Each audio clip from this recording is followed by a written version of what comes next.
The LCM of 3 and 9 is 9, then HCF isn't கேட்டிருக்காங்க. நம்மளுக்கு தெரியும் product of two numbers is equal to LCM into HCF ன்னு தெரியும். கரெக்டா? இங்கே அந்த ரெண்டு நம்பர் என்னென்னா 3 into 9. அப்போ LCM வந்து கொடுத்துருக்காங்க 9ன்னு. உங்களுக்கு கேட்குறது HCF. ஓகேவா? அப்போ HCF வேணும்னா இப்போது 3 into 9, இந்த 9 டிவைடில் வந்துடும். இந்த 9 9 கேன்சல் ஆகி 3ன்னு வரும். இப்போ HCF பார்த்தீங்கன்னா 3 தான் சம்மோட ஆன்சர். ஓகேவா? விசிஎஸ்எம் பார்த்துட்ருக்கோம். ஃபைன் த எல்சிஎம்னு சொல்லிட்டு ரெண்டு பாலினாமியல் கொடுத்துருக்காங்க, ஒரு ஜிசிடி மட்டும் கொடுத்துருக்காங்க. இப்போ நம்மளுக்கு தெரியும் ரெண்டு பாலினாமியல் மல்டிப்ளை பண்ணும்போது இந்த ஜிசிடி இன்ட்டு எல்சியத்துக்கு ஈக்குவலாக இருக்கும். ஸோ இந்த பாலினாமியல் நீங்கள் கொடுத்துருக்காங்க. இந்த பாலினாமியல் பாருங்கள், இதை நம்ம சிம்பிளிஃபையாக எழுத முடியும். இதில் ரெண்டுலேயும் எக்ஸ் காமனாக இருக்கா? ஸோ இந்த எக்ஸை வெளியே எடுத்துட்டிங்கன்னா இது என்ன ஆகிடும்? எக்ஸ் க்யூபு மைனஸ் 27a க்யூப்னு இருக்குமா? ஓகே, இது இன்னையும் சிம்பிளிஃபை பண்ணி எழுத முடியுமான்னு பார்க்கலாம். இது பாருங்கள், a cube minus B cube ஃபார்மில் இருக்குது. ஓகேவா? அப்போது எக்ஸ் மைனஸ், அதாவது இது 3aன்னு எழுதிக்கலாம். ஓகேவா? 3a the whole cube. அப்போது x minus 3a into x square plus 3a ஸ்கொயர்னு வருமா? 3ax, correct. 3ax plus 9a ஸ்கொயர்னு வரும். ஓகேவா? இது சிம்பிளி பண்ணி எழுதிட்டோம். இப்போ ரெண்டு பாலினாமியல் இருக்குது. அப்போது அந்த ரெண்டு பாலினாமியலோட மல்டிஃபிகேஷன் எதுக்கு ஈக்குவலாக இருக்குன்னு சொல்லியிருக்கேன்? 3ax plus 9a square into இன்னொரு பாலினாமியல் என்ன? X minus 3a square. ஓகேவா? இது வந்து எதுக்கு ஈக்குவலாக இருக்குன்னா ஜிசிடி இன்ட்டு எல்சிஎம். ஓகேவா? இதில் ஜிசிடி கொடுத்துட்டாங்க. ஓகேவா? அப்போது எல்சிஎம் தான் நம்மளுக்கு வேணும். அப்போது x into x minus 3a into x square plus 3ax plus 9a square into x minus 3a the whole square divided by GCD எவ்வளோ கொடுத்துருக்காங்க? எக்ஸ் மைனஸ் 3ன்னு கொடுத்துருக்காங்க. ஸோ அது ரெண்டும் கேன்சல் ஆயிரும். அப்போ மீதி என்ன வரும்? X square plus 3ax plus 9a square minus x minus 3a the whole square. இந்த ஆன்சர் எங்கே இருக்குன்னு பார்த்தீங்கன்னா இங்கே இருக்குது. இந்த என்சமோட ஆன்சர். சம் பார்த்துட்ருக்கோம். Number of pairs lying between 40 and 100 with their HCF is 15. ஓகேவா? HCF கொடுத்துட்டாங்க 40 to 100, அதாவது 41 to 99 வரைக்குள்ள நம்பரில் எத்தனை பேர் வந்து உங்களுக்கு HCFாக இருக்கும் அப்படின்னு கேட்குறாங்க.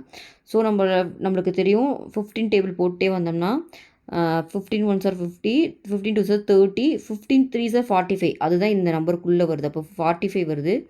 அடுத்த நம்பர் அப்போ என்ன வரும்? 60 வரும். நெக்ஸ்ட்டு 75 வரும், 90 வரும். அடுத்து 100 தாண்டி போகுது. அப்போ அது ஸ்டாப் பண்ணிடலாம். இப்போ இந்த 4 நம்பர் தான் இந்த டேபிளில் வருது. ஓகேவா? இந்த இதுக்குள்ளே இதில் எத்தனை பேர் வரும்னு தான் கேட்குறாங்க. ஓகேவா? ஸோ இந்த ரெண்டு நம்பர் எடுத்துக்கலாம். 45 into 60. ஓகேவா? இது ரெண்டுக்கும் HCF எடுத்திங்கன்னா 15 தான் வரும். ஓகே, அப்புறம் 45 into 75. 45 into 75 எடுத்தோம்னா 45 into 75. HCF அப்படி செக் பண்ணிடுங்க. இது இங்கே பாருங்கள், இது வந்து 15 3, இது வந்து 15 4, இது வந்து பார்த்திங்கன்னா 15 5, இது 15 6. ஓகேவா? இப்போ இது ரெண்டுக்கும் 3யும் 5ம் வரதுனால இதுவும் ஒரு ஃபேக்டராக தான் இருக்கும். ஓகே, ஆனால் 45 into 90ல் 3யும் 6மே ஒரு ஃபேக்டராக வரும். அதனால் இது எடுக்கக்கூடாது. ஓகே, நெக்ஸ்ட்டு 60 வாங்க. 60 75 வரும். ஏன்னா இது 4 இது 5ன்னு வருது. ஓகேவா? நெக்ஸ்ட்டு 60 90 எடுக்க முடியாது. ஏன்னா அதில் 2 இன்னொரு ஃபேக்டராக வரும். அப்போ அதை விட்டுறணும். ஓகே, திரும்ப 75 வாங்க. 75 90 எடுக்கலாம். ஏன்னா 5க்கும் 6க்கும் காமன் ஃபேக்டர் கிடையாது. ஓகேவா? வேறு இது கூட வருமானு பார்த்தா 75 45 வரும். அதான் ஆல்ரெடி எழுதிட்டோம். ஓகே, 90 கூடயும் ஆல்ரெடி எழுதிட்டோம். வேறு எதுவும் வராது. ஸோ மொத்தம் 4 பேர் தான் வருது. ஓகேவா? இதுதான் சம்மோட ஆன்சர். 1 2 3 4 4 பேர் வருது. ப்ரீவியஸ் இயர் சம் பார்த்துட்ருக்கோம். Which of the following cannot be the HCF of two number whose LCM is 120ன்னு கொடுத்துருக்காங்க. இப்போ என்னென்னா அதோட எல்சிஎம் கொடுத்துருக்காங்க. ஓகேவா? உங்களை என்ன 120 மீசியமாக கொண்ட ஈரு எண்களுக்கு பின்வரும் எந்த எண்ணானது மீப்பேவாக இருக்க முடியாதுன்னு சொல்லியிருக்காங்க. இது வந்து ஒரு முக்கியமான ப்ராப்பர்ட்டி வச்சு தான் போட முடியும். அதாவது HCF வந்து one of the factor of எல்சிஎம்மாக இருக்கும். ஓகேவா? அது ஒரு ஃபேக்டராக எல்சியத்துக்கு கண்டிப்பாக ஒரு ஃபேக்டராக தான் இருக்கும். ஓகேவா? ஸோ அதை வச்சு பார்க்கும்போது 60 வந்து 120க்கு ஒரு ஃபேக்டராக தான் இருக்கும். ஏன்னா 62s are 120. ஓகேவா? இது வரும். இது பாருங்கள் 40 × 3 வந்து 120ன்னு போடலாம். ஓகேவா? இது 30 × 4ம் 120 தான். ஸோ இது எல்லாமே வருது ஒரு ஃபேக்டராக. ஆனால் இது மட்டும் ஒரு ஃபேக்டராக வரல. அப்போ இதுதான் ஆன்சர். இது இருக்க முடியாதுன்னு தான் கேட்டிருக்காங்க. அப்போ 80 தான் சம்மோட ஆன்சர். ப்ரீவியஸ் இயர்ஸ் பார்த்துட்ருக்கோம். HCF of 2 numbers is 2 and their LCM is 154. HCF கொடுத்துருக்காங்க, LCM கொடுத்துருக்காங்க. அப்புறம் இன்னும் என்ன கொடுத்துருக்காங்க, டிஃப்ரென்ஸ் பிட்வீன் த நம்பர். அந்த 2 நம்பர் தெரியாது, அதோட டிஃப்ரென்ஸ் கொடுத்துருக்காங்க. அப்போ அந்த 2 நம்பர் என்னன்னு தெரியாதா, அதோட டிஃப்ரென்ஸு 8ன்னு கொடுத்துருக்காங்க. உங்களை என்ன கேட்குறாங்க, அந்த நம்பரோட சம், அதாவது உங்களை எக்ஸ் ப்ளஸ் ஒய்ன்னு கேட்குறாங்க. ஓகேவா? நம்மளுக்கு தெரியும் 2 நம்பரோட மல்டிஃபிகேஷன் வந்து அதோட HCF × LCMக்கு ஈக்குவலாக இருக்கும்னு நம்மளுக்கு தெரியும். ஆனால் அந்த 2 நம்பர் கொடுக்கல. ஓகேவா? ஆனால் அந்த நம்பரோட டிஃப்ரென்ஸ் கொடுத்துருக்காங்க. அவங்களோட அந்த நம்பரோட அடிஷன் கேட்குறாங்க, சம் கேட்குறாங்க.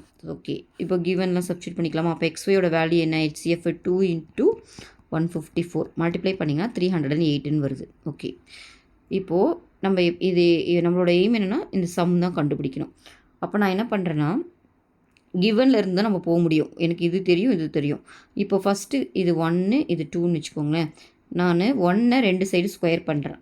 1வது ஈக்குவேஷனை ஸ்கொயர் பண்ணுறேன். அப்போ என்ன ஆகும், x - ஹோல் த ஹோல் ஸ்கொயர்னால் 8² 64. ஓகேவா? ஓகே, இது a - b ஹோல் ஸ்கொயர் ஃபார்மில் இருக்க அப்ளை பண்ணுறேன். x² + y² - 2xyன்னு வருமா, which is equal to 64. இந்த x² + y² மட்டும் வச்சுக்கிறேன். இது இன்சைடு வந்துச்சுன்னா 64 × 2xyன்னு வரும். எனக்கு 2xyயில் இப்போ எனக்கு xyயோட வேல்யூ கொடுத்துருக்காங்க, அவங்களே அதை சப்ஸ்டியூட் பண்ணிடுறேன். அப்போ 2 × 308ன்னு வரும். ஓகேவா? ஸோ 64 இதை மல்டிப்ளை பண்ணிங்கன்னா 616 வரும். கரெக்டாக பேட் பண்ணிங்கன்னா 680ன்னு வருது. ஓகே, இது ஒரு ரிசல்ட்டு.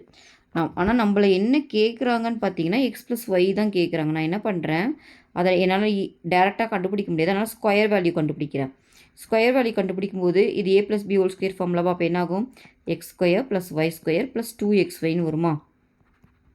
x + y² இப்போ நான் கண்டுபிடிச்சி வச்சுருக்கேன் 680, அது போட்டுக்கிறேன். xy கொடுத்துருக்காங்க, அப்போ 2xy போட்டிங்கன்னா உங்களுக்கு 616 வரும். இப்போ இது ரெண்டையும் ஆட் பண்ணிங்கன்னா உங்களுக்கு என்ன வரும், 6 9 12, அதாவது 1296ன்னு வருது. ஓகேவா? அதாவது x + y த ஹோல் ஸ்கொயர் வேல்யூ கிடச்சிருக்கு. ஆனால் அவங்க என்ன கேட்குறாங்க, சம் தான் கேட்குறாங்க. அப்போ 2 பக்கம் ஸ்கொயர் எடுக்கணும். ஓகேவா? ஸ்கொயர் எடுத்திங்கன்னா அப்போ என்ன வரும், இங்கே பாருங்கள், x + y த ஹோல் ஸ்கொயர் வந்து 1296. ஆனால் அவங்க கேட்குறது x + y. அப்போ 2 சைடு ஸ்கொயர் எடுத்திங்கன்னா இது 36ன்னு வரும். ஓகேவா? இதுதான் சம்மோட ஆன்சர். சம் பார்த்துக்கிட்டு இருக்கோம். GCD and LCM of 2 polynomials are, GCD கொடுத்துருக்காங்க, LCM கொடுத்துருக்காங்க. அதில் ஒரு பாலினாமியல் கொடுத்துருக்காங்க, இன்னொன்று கேட்குறாங்க. ஸோ நம்பர்ஸ்க்கு ஹோல்ட் ஆகிற மாதிரி தான் இங்கேயும் பாலினாமியலுக்கு ஹோல்ட் ஆகும்னு பார்த்தோம். அப்போ ஒரு பாலினாமியல் கொடுத்துருக்காங்களா, அந்த பாலினாமியல் எடுத்துக்கிறேன். இன்னொரு பாலினாமியல் தெரியாது, அதை ஒரு சம் க்யூன்னு வச்சுக்கலாம். அதோட மல்டிஃபிகேஷன் வந்து எதுக்கு ஈக்குவலாக இருக்குன்னு சொல்லியிருக்கேன், GCD × LCM. இங்கே GCD வந்து பார்த்திங்கன்னா x + 1, LCM வந்து பார்த்திங்கன்னா x⁻6 - 1. எனக்கு இன்னொரு பாலினாமியல் தான் வேணும். அப்போ மீதிலாம் கீழே கொண்டு வந்துடலாம். இப்போ x + 1 இந்த x³ கீழே வந்துடும், x³ + 1ன்னு. இது பார்த்திங்கன்னா இதை நான் எப்படி எழுதுறேன்னா, என்னோடய கன்வீனியன்ட்டுக்கு x⁻3 த ஹோல் ஸ்கொயர் எழுதிக்கலாமா. அப்போது a² - b² ஃபார்முலா அப்ளை பண்ணும்போது x² x⁻3 + 1 x⁻3 - 1ன்னு வரும். ஓகேவா? இப்போ இந்த டேர்ம் கேன்சல் ஆகிட்டு மீதி நம்மளுக்கு என்ன டேர்ம் கிடைக்குன்னா x + 1 × x³ - 1ன்னு கிடைக்கும். ஓகேவா? அதான் சம்மோட ஆன்சர். இது HCF ஆஃப்னு கொடுத்துட்டு 2 பாலினாமியலோட HCF கொடுத்துருக்காங்க, உங்களை LCM கேட்குறாங்க. நம்மளுக்கு தெரியும் நம்பரில் வந்து 2 நம்பரோட ப்ராடக்ட் வந்து இது HCF × LCMத்துக்கு ஈக்குவலாக இருக்கும். அதே மாதிரி தான் பாலினாமியலுக்கும் அது ஹோல்ட் ஆகும். எந்த 2 பாலினாமியலோட மல்டிஃபிகேஷன் எடுத்து பார்த்தீங்கன்னாலும் அதில் HCF LCMக்கு ஈக்குவலாக இருக்கும். ஓகேவா? அதை மல்டிப்ளை பண்ணால். இப்போ இங்கே பாருங்கள், இந்த சம்மில் இன்னொரு ட்விஸ்ட் என்னென்னா, இந்த பாலினாமியல் இருக்குது பார்த்தீங்களா, இதே பாலினாமியல் தான் இதில் LCMத்துலேயும் இருக்குது. ஓகேவா? சேம் குடுத்துருக்காங்க. ஸோ, அப்போ 2 சைடும் மல்டிஃபிகேஷன் ஈக்குவலும் போது இந்த டேர்ம் எல்லாத்துலேயுமே கேன்சல் ஆயிரும் ஈக்குவேட் பண்ணும்போது. அப்போ நம்ம இந்த 2 டேர்ம் மல்டிப்ளை பண்ணால் இது வருதான்னு நம்ம கண்டுபிடிச்சா மட்டும் போதும். ஓகேவா? இப்போ இந்த 2யும் மல்டிப்ளை பண்ணால் நம்மளுக்கு இது கிடைக்கும். சொல்கிறது புரியுதா? இந்த 2யும் நம்ம மல்டிப்ளை பண்ணால் இந்த டேர்ம் கிடைக்கணும். ஸோ, இது 4 ஆன்சரை நம்ம செக் பண்ணணும். இங்கே பாருங்கள், இந்த பாலினாமியலுக்கு நம்ம ஃபேக்டர் எடுத்து போடுறதுக்கு டைம் ஆகும். நம்ம எப்பயுமே சப்ஸ்டியூஷன் மெத்தடில் ட்ரை பண்ணலாம். இங்கே பாருங்களேன், இப்போ 0 கொடுக்குறேன்னு வச்சுக்கோங்களேன், இந்த சைடு இப்போ இந்த சைடு 0 கொடுக்குறேன்னா இதில் +56 வருது, அதாவது எல்சிஎம்மில். இப்போ ஆர்ஹெச்எஸில் பார்த்தீங்கன்னா 7 × 8 56 வரணும். ஓகேவா? ப்ளஸில் வரணும். அப்போது இங்கே ப்ளஸ் இருக்கனால இந்த ரைட் ஹேண்ட் சைடு நம்மளுக்கு ப்ளஸ் தான் வரும். அப்போ இந்த 2 ஆன்சர் மட்டும் தான் வரும். இது 2 மைனஸில் இருக்குது. அப்போ இது 2 வரவே வராது. ஓகேவா? இந்த 2 ஆன்சர் வர சான்ஸே கிடையாது. இந்த 2 ஆன்சர் தான் வரும். ஓகேவா? ஸோ, அது கண்டுபிடிச்சிட்டோம். இப்போ இன்னமும் வந்து இந்த 2ல் எதுன்னு கண்டுபிடிக்கிறதுக்கு என்ன பண்ணலான்னா, எக்ஸுக்கு வேல்யூ கொடுத்து சப்ஸ்டியூட் பண்ணி பார்க்கலாமா? இப்போ 1 கொடுத்து சப்ஸ்டியூட் பண்ணி பார்க்குறேன். இப்போ இந்த இடத்துல 1 கொடுக்குறேன்னு வச்சுக்கோங்களேன், இது என்னாகும்? 1 + 3 + 5 + 26 + 56ன்னு வருமா? ஆட் பண்ணுங்கள். 4 30 86 91ன்னு வருது. ஓகே. இப்போ இந்த சைடு நம்மளுக்கு இது வந்து பார்த்திங்கன்னா எல்ஹெச்எஸ். இப்போ ஆர்ஹெச்எஸில் பார்த்திங்கன்னா இந்த ரைட் ஹேண்ட் சைடில் என்ன வரும்னா, இங்கே 1 கொடுத்திங்கன்னா 1 + 5 + 7. ஓகே. 1 + 5 + 7 எவ்வளோ வரும்? 12 13 வருது. அப்போது இன்னொரு இது கூட இது மல்டிப்ளை பண்ணும்போது 19 வர மாதிரி தான் நம்ம சூஸ் பண்ணணும். 91 வர மாதிரி. இப்போ இதில் 1 1 கொடுக்குறோம்னே வச்சு பாருங்களேன். இங்கே பாருங்கள், 1 + 2 + 8 அப்போ 11ன்னு வருது. கரெக்டாக? ஸோ 11 இது இந்த இடத்துல 11ன்னு வருதுன்னு வச்சுக்கோங்க. 13 × 11 லாஸ்ட் லெட்டர் பார்த்தாவே 3 தான் வருது. அப்போ இது வர சான்ஸே கிடையாது. இது மட்டும்தான் சான்ஸு. இப்போ நீங்கள் போட்டு கூட செக் பண்ணுங்கள். 1 கொடுத்தீங்கன்னா 1 - 2 + 8ன்னு வருமா? ஓகே. இப்போது இதில் பாருங்கள், 9 9ல் 2 போச்சுன்னா 7. 3 7s are 21 கரெக்டாக வருதா? 21. 1 7s are 7, 7 2s are 9. 91 கரெக்டாக வருது. அப்போ இந்த ஆன்சர் தான் கரெக்டாக அக்யூரேட்டாக வருது. ஓகேவா?